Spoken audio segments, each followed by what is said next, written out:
नारायण नारायण नारायण। श्रीमद् भागवत कथा में आज श्रवण करेंगे श्री कृष्ण का वंशी वादन। सच्चिदानंद रूपाय विश्वोत्पत्त्यादि हेतवे तापत्रय विनाशाय श्री कृष्णाय वयम नमः। बोलिए बाल कृष्ण लाल की जय। श्री कृष्ण का वंशी वादन। ये तो बहुत अच्छा है कि आप कन्हैया की कथा सुनते हो। केवल कन्हैया की ही इस कथा सुनते हो, बांसुरी नहीं सुनते हो। ये बहुत अच्छा है।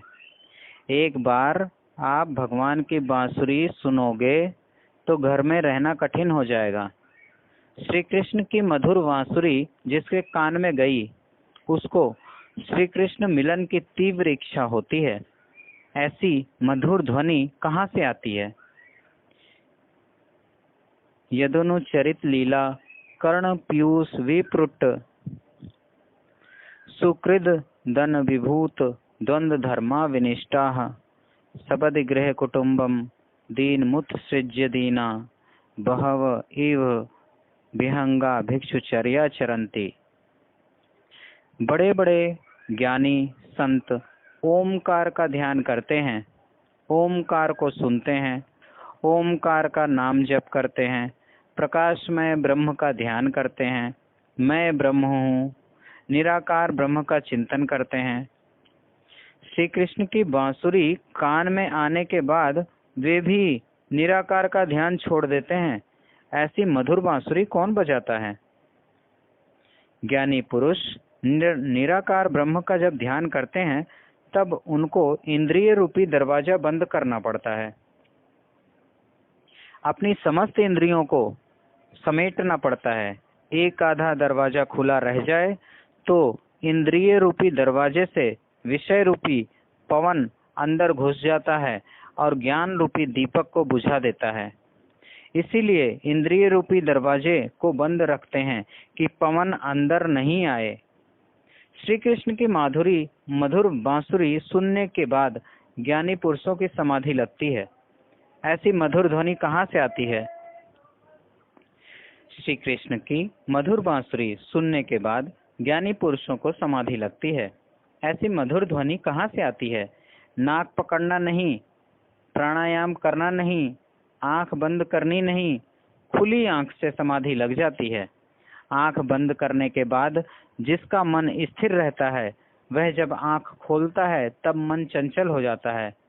श्री कृष्ण की बांसुरी में ऐसी शक्ति है जो एक बार जो भगवान की बांसुरी सुनता है तब बड़े बड़े ज्ञानी पुरुष भी निराकार ब्रह्म का ध्यान छोड़ देते हैं, श्री कृष्ण के लिए पागल हो जाते हैं।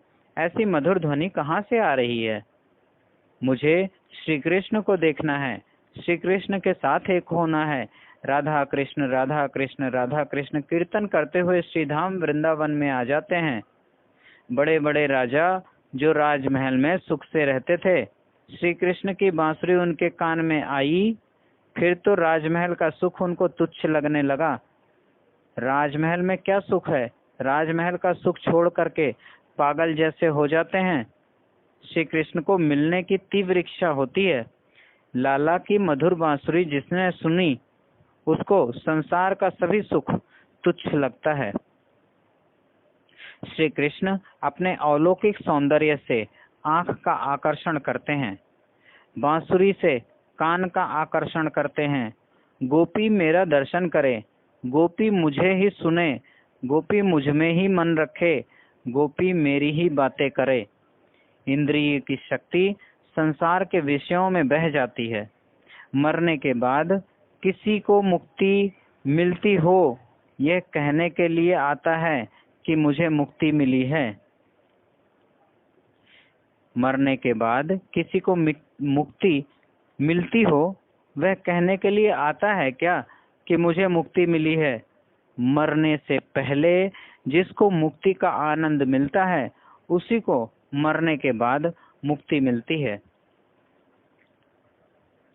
सुखदेव जी महाराज वर्णन करते हैं, बालकृष्ण धीरे धीरे अब बड़े हो गए हैं, 5 वर्ष के हुए हैं। बाल ग्वाल मित्रों के साथ खेलने जाते हैं। श्री कृष्ण का मित्र प्रेम अलौकिक है। गरीब ग्वाल बालों के साथ प्रेम किया है। ये ग्वाल जो है पढ़े लिखे नहीं हैं, छल कपट करके पैसा कमाने की उनको अक्ल नहीं है। सादा भोजन करते हैं, संतोषी हैं, गरीब हैं, कुछ पढ़े लिखे नहीं हैं, भोले हैं। भगवान को ग्वाल बाल मित्र बहुत प्रिय हैं। मधुमंगल, मनसुखा, श्री दामा, तोष, श्री कृष्ण के ये सब बाल मित्र हैं। मित्रों के साथ प्रेम से खेलते हैं। श्री कृष्ण बालकों के साथ जब खेलते हैं तब ग्वाल बन करके खेलते हैं। मैं आपके जैसा ही ग्वाल हूँ, मैं आपका मित्र हूँ। मनसुखा बड़ा दुबला था।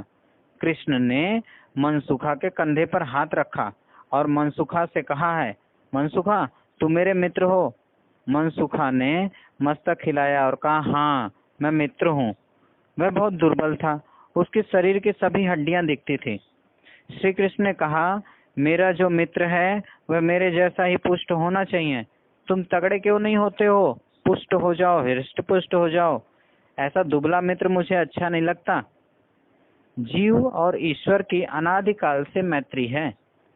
ईश्वर की ऐसी इच्छा है कि जीव मेरे जैसा हो जाए।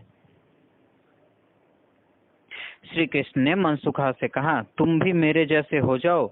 ऐसा दुर्बल मित्र मुझे अच्छा नहीं लगता, तुम बहुत दुबले हो। मनसुखा रोने लगा। मनसुखा ने कहा, कन्हैया तुम तो राजा के बेटे हो, तुम्हारी मैया तुम्हें मक्खन मलाई खिलाती है, इसीलिए तुम तगड़े हो।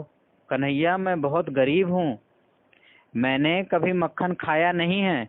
मेरी माँ मुझे दूध भी नहीं देती है, मुझे पीने के लिए छाछ देती है, मैं छाछ पीता हूँ। कभी मैंने मक्खन खाया नहीं, दूध पीता नहीं, मैं तगड़ा कैसे हो जाऊं? मैं बहुत गरीब हूँ। मेरी माँ दूध और मक्खन बाजार में बेचने के लिए ले जाती है, मुझे जरा भी नहीं देती है। 2-3 महीने मुझे रोज कोई मक्खन खिलाए तो फिर मैं तुम्हारी तरह तगड़ा हो जाऊंगा। मेरे जैसे गरीब को कौन मक्खन देगा? मनसुखा बहुत गरीब था, रोने लगा। श्री कृष्ण मनसुखा को समझाते हैं, रोना नहीं, मैं तुम्हारा मित्र हूँ, कल से मैं तुम्हें रोज मक्खन खिलाऊंगा। मनसुखा ने कहा, कन्हैया रोज तुम मक्खन कैसे खिलाओगे? तुम राजा के बेटे हो, मैं जानता हूँ। तुम महीने में 1 बार, 2 बार, 3 बार मुझे अपने घर का माखन दो सो तो ठीक है, तुम रोज मुझे माखन कैसे दोगे? तुम रोज अपने घर का माखन दोगे तो मैया तुम्हें मारेगी, मैया को गुस्सा आ जाएगा। रोज तुम कैसे माखन दोगे? रोज देना ठीक नहीं है, महीने में 1-2 बार तुम दो तो ठीक है, तुम राजा हो।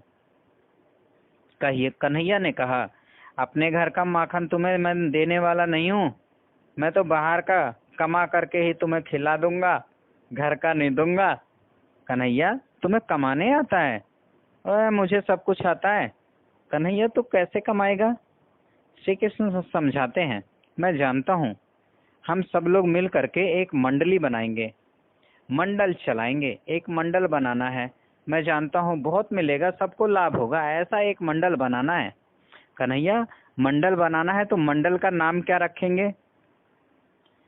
श्री कृष्ण ने विचार करके कहा, बाल गोपाल चौर्य विद्या प्रसार मंडल। कन्हैया चौर्य विद्या, चोरी करने की विद्या? चोरी करेंगे तो लोग हमको मारेंगे, पकड़ लेंगे, तू अभी से चोरी करना सिखाता है? कन्हैया ने कहा, घबराना नहीं, मेरे गुरु ने मुझे एक ऐसा मंत्र दिया है, वह मंत्र मन में बोलना।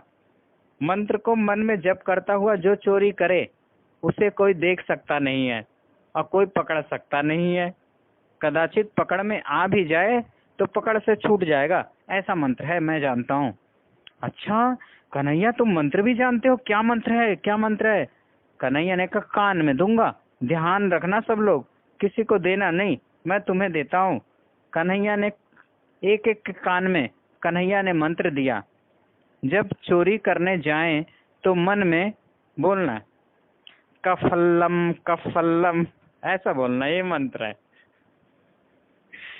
बालकों ने पूछा, कन्हैया कफल्लम कफल्लम बोलना ये कोई मंत्र है? कन्हैया कफल्लम का मतलब क्या होता है? श्री कृष्ण ने कहा, अर्थ की कोई जरूरत नहीं है, मंत्र में शक्ति है, अर्थ का ज्ञान हो या ना हो, शब्द में शक्ति होती है। जगत में जितनी विद्याएं हैं, जितनी कलाएं हैं, सभी कलाएं विद्याएं ब्राह्मण से निकली हैं। वेदों में वर्णन आता है सभी विद्याओं का गुरु ब्राह्मण है, सबके गुरु ब्राह्मण हैं। तो चोर के गुरु कौन है? अरे चोर के गुरु भी ब्राह्मण है। जगत में जितने चोर हैं सब कफल्लम ऋषि के शिष्य हैं। कफल्लम नाम के ऋषि हुए थे, उनके शिष्य हैं। कफल्लम मंत्र दिया है, ये मंत्र श्री कृष्ण ने अपने मित्रों को ही दिया है। ये मंत्र याद करके आप कहीं प्रयोग करने के लिए जाना नहीं, कहीं आप भी इसका प्रयोग करो, नहीं तो आप ध्यान में रखेंगे कि महाराज ने चोरी का मंत्र कहा था। थोड़ा सा विचार करो, चोरी पाप है। पाप कौन करता है और पाप कौन नहीं करता है? भगवान शंकराचार्य स्वामी ने शंकर भाष्य में एक स्थान पर वर्णन किया है। श्री शंकर स्वामी ने लिखा है कि पाप वह करता है जो मलमूत्र से भरे हुए शरीर के साथ खेलने में सुख समझता है। पाप उसी से छूटता है जो परमात्मा के साथ खेलता है, जो भगवान के नाम में रमता है। अविद्या वजीव पराणि सर्वाणि शस्त्राणि प्रवर्तन्ते सर्वेषां विद्या ग्रसस्त्वात्। पाप उसी से छूटता है जो परमात्मा के साथ खेलता है, जो परमात्मा के नाम में रमता है। शास्त्र की मर्यादा अज्ञानी जीव के लिए है। जिसको भगवान का ज्ञान हुआ है, जो परमात्मा के साथ प्रेम करता है, जो भगवान के साथ खेलता है, वह कभी भी पाप नहीं कर सकता। पाप वह करता है जो भगवान से विमुख है, जो शरीर के साथ खेलने में सुख समझता है, वही पाप करता है। बालक श्री कृष्ण के साथ प्रेम करते हैं, बालक श्री कृष्ण के साथ खेलते हैं। जो भगवान के साथ खेलता है, परमात्मा के साथ प्रेम करता है, उसके हाथ में कभी पाप होता नहीं है, उसके हाथ से कभी पाप होता नहीं है। कदाचित हो तो भगवान उसका उत्तर देते हैं। निस्त्रैण गुणे पथि विचरताम को विधि को निषेधा। त्रिगुणातीत परमात्मा है। जो भगवान के साथ खेलता है वह पाप नहीं कर सकता। कदाचित उसके हाथ से पाप हो तो उसका उत्तर भगवान देते हैं। आपको यह कफल्लम मंत्र का प्रयोग करने की बहुत ही इच्छा हो तो आज से ऐसा निश्चय करो कि मुझे श्री कृष्ण के साथ खेलना है। आप किसी मानव के साथ खेलना नहीं है। संसार का अनेक बार अनुभव किया, जीव अनेक बार पति हुआ है, जीव अनेक बार पत्नी हुआ है। अब संसार के साथ खेलना नहीं है, अब भगवान के साथ खेलना है। मन से ऐसा निश्चय करो, श्री कृष्ण का ध्यान करो, प्रेम से श्री कृष्ण की पूजा करो, श्री कृष्ण का स्मरण करो, भगवान की प्रार्थना करो कि आप जब गोकुल में प्रत्यक्ष प्रकट हों उस समय मेरा जन्म किसी ग्वाल के यहाँ हो, मैं आपका मित्र बनूं, आपके साथ खेलना है। अब किसी जीव के साथ खेलना नहीं है, अब ईश्वर के साथ खेलना है। आप ऐसी इच्छा तो रखो, हम सब लोग श्री कृष्ण के ग्वाल बाल मित्र हो जाएं, भगवान के साथ खेलें, फिर कफल्लम कफल्लम बोलते हुए चोरी करें तो कोई हर्ज नहीं है। उसका उत्तर भगवान देंगे, जो करना होगा वो भगवान देखेंगे। जो भगवान के साथ प्रेम करता है, भगवान के साथ खेलता है, उसके हाथ से पाप नहीं होता है। कदाचित हो तो उसके भगवान ही उत्तर देंगे। श्री कृष्ण ने आज मंडल की स्थापना की। बालकों ने कहा, कन्हैया मंडल की स्थापना तुमने की है। सभी को ऐसी इच्छा है कि श्री कृष्ण ही हमारे मंडल के अध्यक्ष हों, हमारे मंडल का अध्यक्ष तुम हो जाओ। श्री कृष्ण ने कहा, सबकी इच्छा है तो मैं अध्यक्ष होने को तैयार हूँ। श्री कृष्ण अध्यक्ष हुए हैं, मंडल की स्थापना हुई है। बालकों ने कहा, कन्हैया मंडल का हमको कुछ काम करना पड़ेगा। क्या काम करना पड़ेगा बताओ। श्री कृष्ण ने कहा, काम किए बिना मंडल कैसे चलेगा, काम तो करना पड़ेगा। बालकों ने पूछा, काम हमको क्या करना पड़ेगा। श्री कृष्ण ने कहा, एक ही काम है, एक ही काम करना है, दूसरा मैं सब समझा दूंगा। ये गोपियां कितने बजे बाहर जाती हैं और कितने बजे घर में आती हैं, बराबर जान करके आओ। ठीक ठीक बिल्कुल टाइम, फिर आगे का मैं सब समझा दूंगा। एक बालक ने कहा, कन्हैया मेरी माँ जो है वो 4 बजे बाहर जाती है और 7 बजे के बाद घर में आती है। कन्हैया ने कहा, ऐसा हो तो तुम्हारे घर में आकर के मंडल का श्री गणेश मैं आज ही कर देता हूँ। तुम्हारी माँ 7 बजे के बाद घर में आती है ना? बालकों ने कहा, हाँ 7 बजे के बाद घर में आती है, 4 बजे जाती है। श्री कृष्ण ने कहा, ठीक है, तब आज तुम्हारे घर में मैं आ रहा हूँ। बालक ने कहा, कन्हैया मेरे घर में आना, मेरे घर में बहुत माखन है। लोग कहते हैं श्री कृष्ण चोरी करते हैं, ये चोरी की कथा है।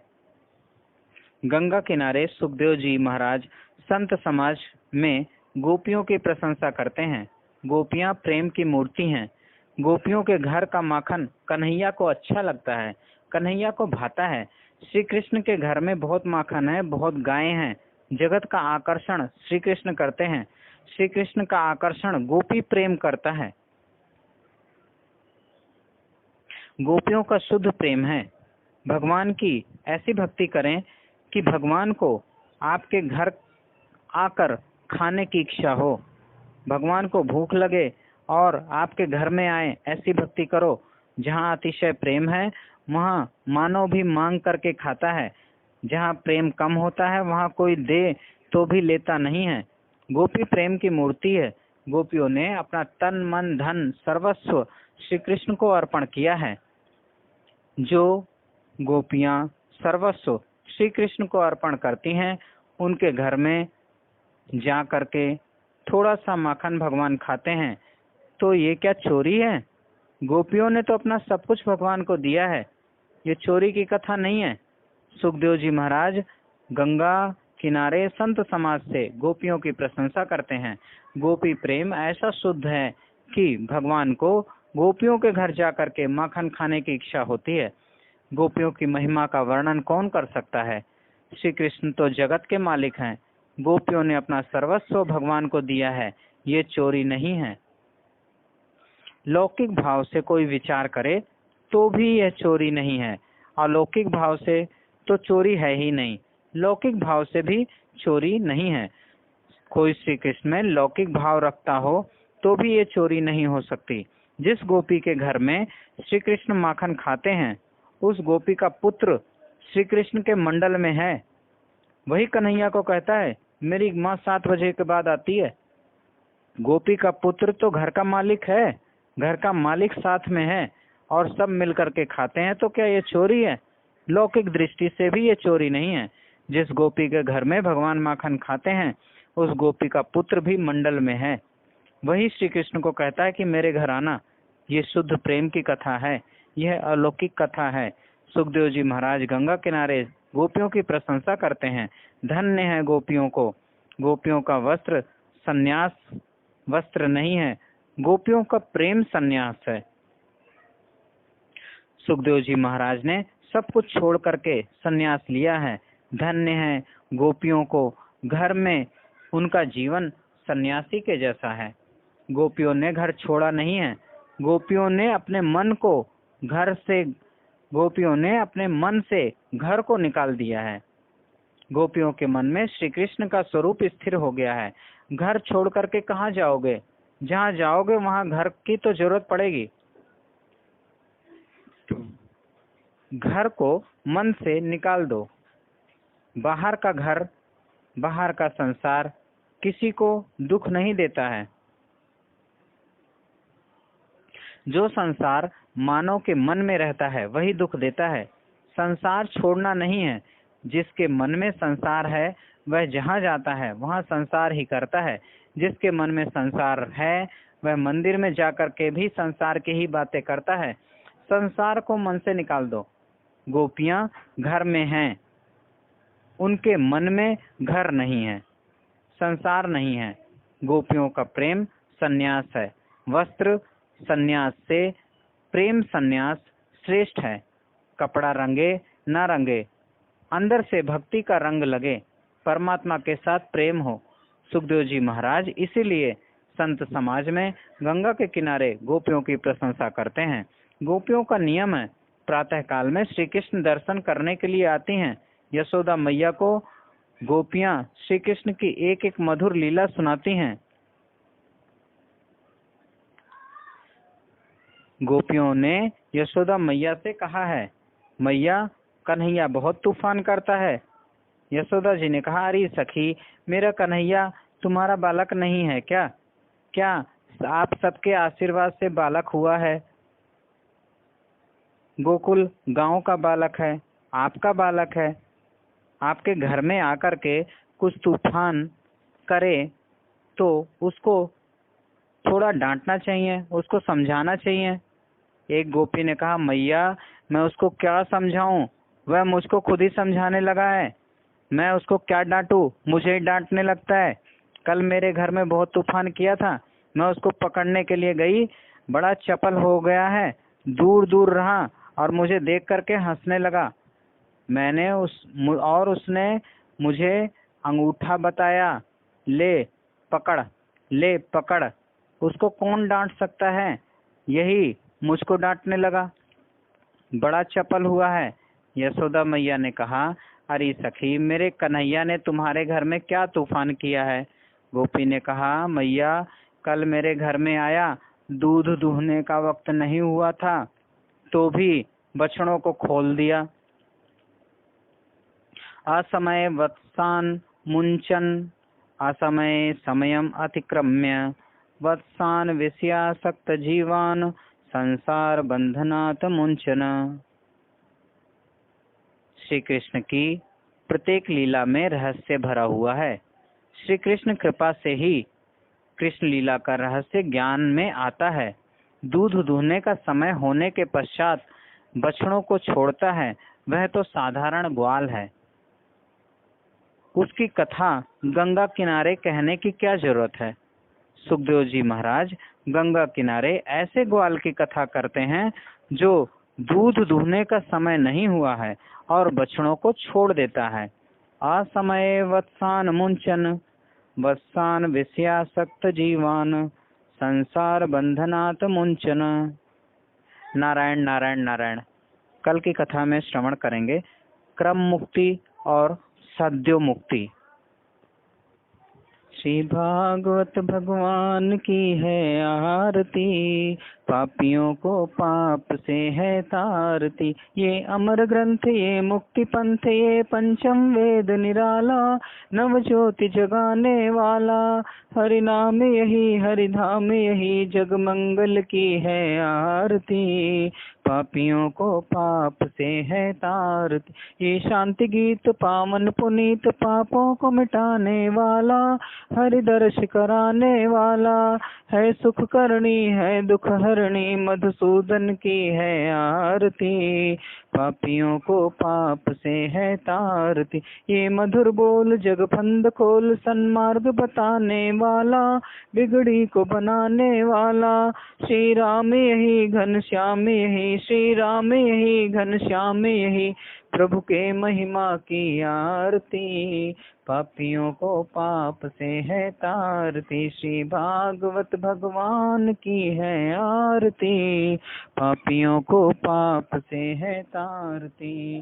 कर्पूर गौरम करुणावतारम, संसार सारम भुजगेन्द्रहारम, सदा वसंतम हृदयारविंदे, भवम भवानी सहितम नमामि। नीलाम्बुश्यामल कोमलांगम, सीता समारोपित वाम भागम, पाणौ महाश्याय चारुचापम, नमामि रामं रघुवंशनाथम, नमामि रामं रघुवंश।